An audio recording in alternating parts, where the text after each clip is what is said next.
बच्चों, गद्यांश और पद्यांश का एक एक पाठ पूरा समाप्त हुआ। अब कृतिका का पाठ एक पढ़ाऊंगी। पाठ एक, माता का अंचल। प्रस्तुत पाठ माता का अंचल में लेखक शिवपूजन सहाय पाठकों को यह बताना चाहते कि पिता अपने बच्चों से बेहद प्यार करते हैं, उन्हें सुरक्षा प्रदान करते हैं और उनके पालन पोषण हेतु धन कमाने के लिए कड़ी मेहनत करते हैं, लेकिन फिर भी प्यारे पिता माँ का स्थान कभी नहीं ले पाते। बच्चे अपने आप को केवल माँ की गोद में सुरक्षित समझते हैं। यहाँ लेखक इसी पक्ष को उजागर कर रहे हैं। जहाँ लड़कों का संग तहाँ बाजे मृदंग, जहाँ बूझे का संग तहाँ खर्चे का तंग। हमारे पिता तड़के उठकर निबट नहाकर पूजा करने बैठ जाते थे। हम बचपन से ही उनके अंग लग गए थे। माता से केवल दूध पीने तक का नाता था, इसलिए पिता के साथ ही हम भी बाहर की बैठक में ही सोया करते थे। वे अपने साथ ही हमें भी उठाते और साथ ही नहला धुलाकर पूजा पर बिठा लेते। हम बबूत का तिलक लगा देने के लिए उनको दिख करने लगते थे, कुछ हंसकर, कुछ हिलाकर और कुछ डांट कर। वे हमारे चौड़े लार में त्रिपुंड कर देते थे। हमारे लार में बबूत खूब खुलती थी, सिर में लंबी लंबी जटाएं थी। बबूत रमाने से हम खासे बम बोला बन जाते थे। पिताजी हमें बड़े प्यार से भोलानाथ कहकर पुकारा करते थे, पर असल में हमारा नाम था तारकेश्वर नाथ। हम भी उनको बाबूजी कहकर पुकारा करते और माता को मैया। लेखक एक उदाहरण देते हुए बताता कि जहाँ बच्चे होते वहाँ चारों ओर खुशहाली खुशहाली होती है और जहाँ बूढ़े होते वहाँ केवल खर्चों की बात चलती है। लेकिन बताता कि वह बचपन से ही पिता से ऐसा जुड़ गया था कि रात को सोता भी पिता के पास ही था। उसके पिता ही उसे नहलाते और पूजा में बिठाकर प्यार से डांटते हुए त्रिपुंड लगाते थे। लेखक के चौड़े ललाट पर चमकते त्रिपुंड को देखकर उसके पिता उसे भोलाराम कहकर पुकारते थे, जबकि लेखक का वास्तविक नाम तारकेश्वर था। जब बाबूजी रामायण का पाठ करते तब उनकी बगल में बैठे बैठे आईने में अपना मुँह निहारा करते थे। जब हमारी ओर देखते तब हम कुछ लजाकर और मुस्कराकर आईना नीचे रख देते थे। वह मुस्करा पड़ते थे। पूजा पाठ कर चुकने के बाद राम राम लिखने लगते।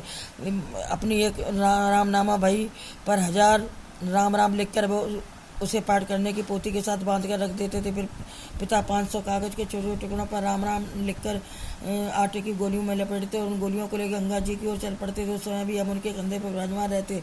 जब वह गंगा में एक एक आटे की गोलियां फेंककर मछलियों को कराने लगे तब भी हम उनके कंधे पर बैठे बैठे हंसा करते। जब वह मछलियों को चारा देकर घर की ओर लौटने लगते तब बीच रास्ते में झुके हुए पेड़ों में डालों पर बैठाकर हमें झूला झुलाते थे।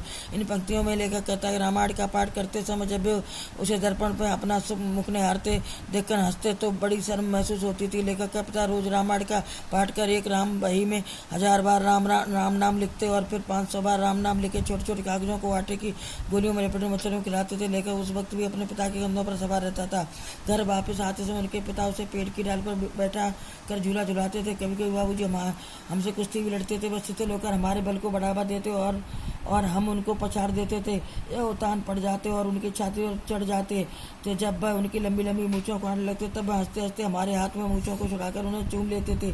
फिर जब हम उनको खट्टा और मीठा चुम्मा मांगते तब वह बारी बारी कर अपना बायां और दाहिना गाल उनके मुँह की ओर फेर देते थे। बाएं का चुम्मा लेकर जब वह दाहिने का मीठा चुम्मा लेने लगते तब वह दाढ़ी या मूँछ हमारी कोमल गालों पर गड़ा देते थे। हम झुंझलाकर फिर उनकी मूँछें नोचने लग जाते थे। इस पर बनावटी रोने लगते और हम अलग अलग खड़े होकर खिलखिलाकर हंसने लग जाते थे। लेकिन बताता कि उसके बाबूजी उससे कुश्ती करते और उसे खुश करने के लिए हार जाते। चित करके जब वह उनकी दाढ़ी मूँछ उखाड़ता तो वह हंसते हुए उसके हाथों को चूम लेते और खट्टी मीठी चुम्मी लेते समय स्वयं को दाढ़ी मूँछ उसके चेहरे पर गड़ा देते। फिर झुंझलाकर दाढ़ी मूँछ उखाड़ने लगता और पिता झूठी मूठी रोने लगते और उसे खूब हंसाते। अर्थात लेखक के पिता उसे हमेशा हंसता हुआ देखना चाहते थे। उनके साथ हंसते थे। जब हम घर आते तब उनके साथ ही हम भी चौकी पर खाने में बैठते।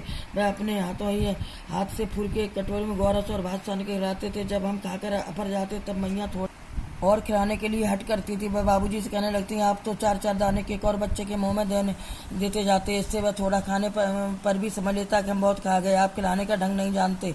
बच्चे को भर मुँह और खिलाना चाहिए।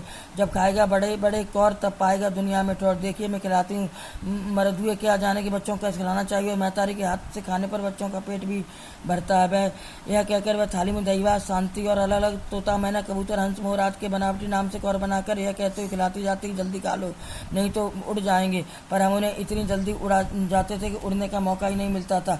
जब हम सब बनावटी चिड़ियों को चढ़ कर जाते तब बाबूजी कहने लगते, अच्छा तुम अब राजा हो जाओ, खेलो। बस हम उठकर उछलने कूदने लगते थे। फिर रस्सी में बंधा हुआ काठ का घोड़ा लेकर नंग धड़ंग बाहर गली में निकल जाते थे। लेखक अपने पिता के साथ ही खाना खाता था। पिता अपने हाथ से उन्हें दही भात खिलाते थे। पेट भर जाने पर भी लेखक की माँ थोड़ा और खिलाने की जिद करती और कहती कि बच्चे को थोड़ा बड़ा और खिलाना चाहिए। वे अक्सर कहती कि बच्चे को खाना तो एक माँ ही पेट भर के खिला सकती है और उन्हें जबरदस्ती खिलाना शुरू कर देती। वह पशु पक्षियों के नाम की कौर बनाती और उसे बहलाकर फटाफट खिला देती। खाना खाते ही खाते पिता उसे बाहर खेलने भेज देते थे। लेखक काठ का घोड़ा लेकर नंगा ही बाहर खेलने जाता। जब कभी मैया हमें अचानक पकड़ पाती तो हमारे लाख छटपटाने पर भी एक चुल्लू कड़वा तेल हमारे सिर पर डाल ही देते थे। हम रोने लगते और बाबूजी उस पर बिगड़ खड़े होते, पर वह हमारे सिर में तेल बोतकर हमें उबटकर ही छोड़ती थी। फिर हमारी नाभि और लिलार में काजल की बिंदी लगाकर चोटी गूंथती और उसमें फूलदार लू बांधकर रंगीन कुर्ता टोपी पहना देती थी। हम खांसे कन्हैया बनकर बाबूजी की गोद में ससकते बाहर आते थे। बाहर आते ही हमारी बाट जोने वाला बालकों का एक झुंड मिल जाता था। हम उन खेलने के साथियों को देखते सिसकता भूलकर बाबूजी की गोद से उतर पड़ते और अपने हम जोलियों के दल में मिलकर तमाशे करने लग जाते थे। लेकर बताता है बचपन में जब उसकी माँ उसे पकड़कर सर में तेल की मालिश करती तो वह बहुत छटपटाता था, परंतु माँ पिता के बिगड़ने पर भी अच्छी तरह मालिश करके चोटी गूंथ कर रंगीन कपड़े पहना कर ही छोड़ती हूँ। उसके बाद वे पिता की गोद में ससकता हुआ बाहर चला जाता। बाहर खेलते साथ के बच्चों को देखते ही रोना भूलकर गोद से उतरकर तुरंत खेलने लग जाता। तमाशे भी ऐसे वैसे नहीं, तरह तरह के नाटक। चबूतरे का एक कोना ही नाटक घर बनता था। बाबूजी जिस चौटी पर बैठकर नहाते थे वह वही रंगमंच बनती। उसी पर सरकंडे पर कागज का चंद्रवा तानकर मिठाइयों की दुकान लगाई जाती। उसमें चलम के खोंचे पर कपड़े के थालों में ठेले के लू के पत्तों की पूरी कचौरियाँ, गीली मिट्टी की जलेबियाँ, फूटी घड़े के टुकड़ों के बतासे आदि मिठाइयाँ सजाई जाती। ठीकरों के पटखरे और जस्ते के छोटे छोटे टुकड़ों के पैसे बनते। हम ही लोग खरीदार और हम ही लोग दुकानदार। बाबूजी भी 2-4 गोरखपुरिये पैसे खरीद लेते थे। थोड़ी देर में मिठाई की दुकान बढ़ाकर हम लोग घरौंदा बनाते थे। धूल की मेड़ दीवार बनती और तिनकों का छप्पर, दातुन की खंबी, दिया सलाई की पेटियों के किवाड़, घड़े के मोहड़े की चूल्हा चक्की, दिए की कढ़ाई और बाबूजी की पूजा वाली आचमनी कलछी बनती थी। पानी के घी, धूल के पिसान और बालू की चीनी से हम लोग जोना तैयार करते थे। हम ही लोग जोनार करते, हम ही लोगों की जोनार बैठती। जब पंगत बैठ जाती तब बाबूजी धीरे से आकर पांत के अंत में जीमने के लिए बैठ जाते थे। उनको बैठते देखते ही हम लोग हंसकर और घनौदा बिगाड़ कर भाग चलते थे। वे हंसते हंसते लोटपोट हो जाते और कहने लगते फिर कब भोज होगा। भोलानाथ लेके बताता है बचपन में वे चबूतरे के कोने को नाटक घर और चौकी को रंगमंच बनाकर कभी दुकान बनाते तो कभी मिट्टी के ढेले, पत्थर के टुकड़े से लड्डू पैसे और बतासों के खोमचे बनाते। कभी कभी पिताजी से उनसे गोरखपुरिये पैसे बटखरे और जस्ते के छोटे छोटे टुकड़े खरीद लेते थे। अर्थात बाल सुलभ स्वभाव होने के कारण बच्चों के साथ खेलने लग जाते। कुछ समय बाद बच्चे मिठाई की दुकान बढ़ाकर घरौंदा बनाने लगते जो धूल और तिनकों से बनाया जाता। फिर वे जोनार बनाते, खुद ही जीमने बैठ जाते।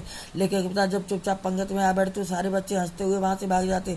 वे पूछते थे अगला भोज कब होगा और हंसते हंसते लोटपोट हो जाते। कभी कभी हम लोग बारात का भी जुलूस निकालते थे। कनस्तर का चबूतरा बजता, तंबूरा बजता, अमोले को घिसकर सहनाई बजाई जाती, टूटी चुगेदानी की पालकी बनती। हम समधी बनकर बकरे पर चढ़ लेते और चबूतरे के कोने से चलकर बारात दूसरे कोने में जाकर दरवाजे लगती थी। वहां काठ की पटरियों से घिरे, गोबर से लिपे, आम और केले की टहनियों से सजाए हुए छोटे आंगन में कुल्हिये का कलम रखा जाता था। वहीं पहुंचकर बारात फिर लौट आती थी। लौटने के समय खटोली पर लाल ओहार डालकर उसमें दुल्हन को चढ़ा लिया जाता था। लौट आने पर बाबूजी ज्यों ही ओहार उघार के दुल्हन का मुख रखने लगते तो ही हम लोग हंसकर भाग जाते। थोड़ी देर बाद फिर लड़कों की मंडली जुट जाती थी। इकट्ठा होते ही राह जमती की खेती की जाए। बस चबूतरे और छोर पर गिरनी गड़ जाती और उसके नीचे की गली कुआं बन जाती थी। मूछ की बटी और पतरी रस्सी के एक चुक्कड़ बांध गराड़ी पर चढ़ाकर लटका दिया जाता और तड़के बैल बनकर मोट खींचने लग जाती। चबूतरा खेत बनता, कंकड़ बीज और ठेंगा हल जुआठा बड़ी मेहनत से खेत जोते बोए और पटाए जाते। फसल तैयार होते देर न लगती और हम हाथों हाथ फसल काट लेते थे। काटते समय गाते थे ऊंच नीच में बही क्यारी जो उपजी सो भाई हमारी। फसल को एक जगह रखकर उसे पैरों से रौंद डालते, कसौरे का सूप बनाकर औसाते और मिट्टी के दिए के तराजू पर तोलकर रास तैयार कर देते। इसी बीच बाबूजी आकर बैठते थे। इस साल की खेती कैसी रही भोलानाथ? बच्चों, आगे का चैप्टर मंडे को पढ़ाएंगे और प्रश्नोत्तर लिखवाएंगे।